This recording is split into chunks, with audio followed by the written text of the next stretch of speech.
はい、皆さんこんにちは。ガジログです。今日はこちらブラックビューのスマートフォン A95 が到着しましたので、開封レビューを行ってみたいと思います。こちらはブラックビューから実機を提供していただきました。スペックの方を見ていきますと、Android は11が載っています。ディスプレイのサイズは 6.5 インチ。そしてメモリーはなんと8ギガも積んでいます。これすごいですね。そして容量は128ギガのストレージ。バッテリー容量は 4380mAh。カメラはフロントは800万画素。そしてリアは2000万画素のそれぞれシングルになっています。では早速開封していきたいと思いますけども、一度開けてあるものになりますので、感動はちょっと少ないかもしれませんが、開けてみます。はい、こちらが実機になりますね。まず開けてみますと、なんとですね、この箱のここの部分、へこみがあるんですが、すでにもうケースが装着されている状態でした。そして中身を見てみたいと思いますけども、SIM ピンが入っていますね。ユーザーガイド入っていますね。さらに日本仕様ではありませんが、充電器が入っています。USB-C のケーブルも入っています。そして付属のクリアケースなんですけども、非常に柔らかい素材になってますね。こちらが実際ファンタジーギャラクシーレインボーのカラーリングになりますけども、公式ページで見ていたカラーは角度によっていろいろな色味が変わるのかなと思ったんですが、そのままこれが塗装になっているってことなんですね。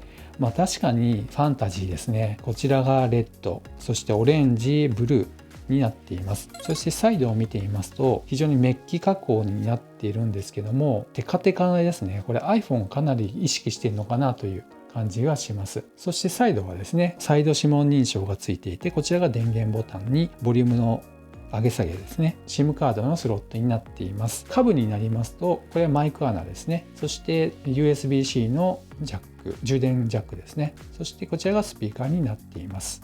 そして背面のこの手触りなんですが、音でわかるでしょうか。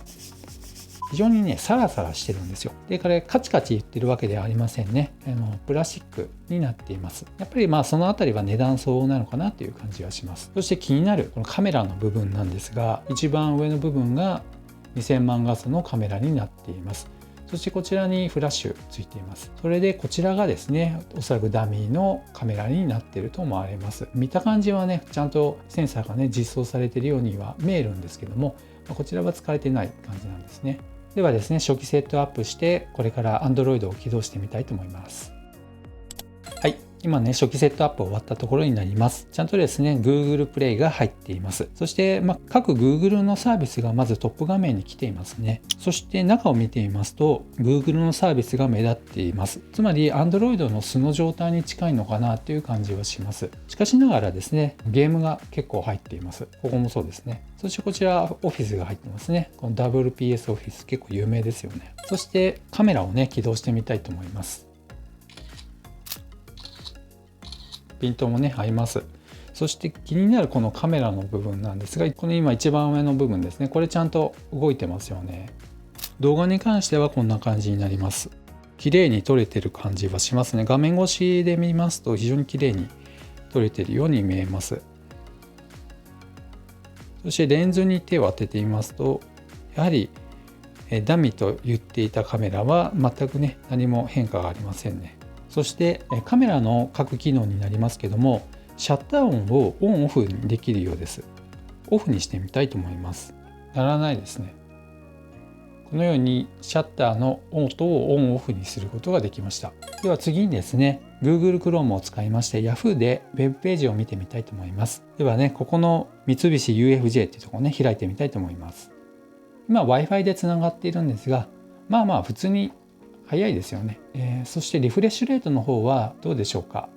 リフレッシュレートに関しましては特に120とか90Hz っていうのは言っていませんので、このあたり普通の感じですね。はい、では音の方確かめてみたいと思いますけども、やっぱこちら側からは音は聞こえないですね。シングルスピーカーになっています。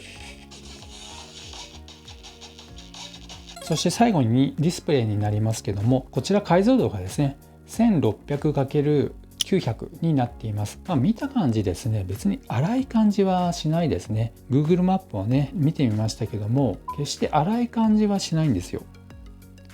だからよほどの高解像度の何か写真とかそういったものを使わない限り粗さっていうのは目立たないのかなという感じがします。普通に見ることができますね。ということで今回すごい簡単なねレビューにはなってしまいますけども、ブラックビューの A95 というスマートフォンをご紹介しました。非常に格安のモデルになりますので、高性能を求めてはいけないなと思います。まずはパッと見の印象、そしてディスプレイに関しては別に申し分ない解像度になっていましたので、サブで持つ1台としてはいいんじゃないかなという気はします。こういったね奇抜なカラーリングと、そしてデザインはねなかなか面白いなと思います。では本日は以上となります。この動画が良かったよという方は高評価、そしてまだの方はチャンネル登録をお願いいたします。ではまた次の動画でお会いしましょう。さよなら。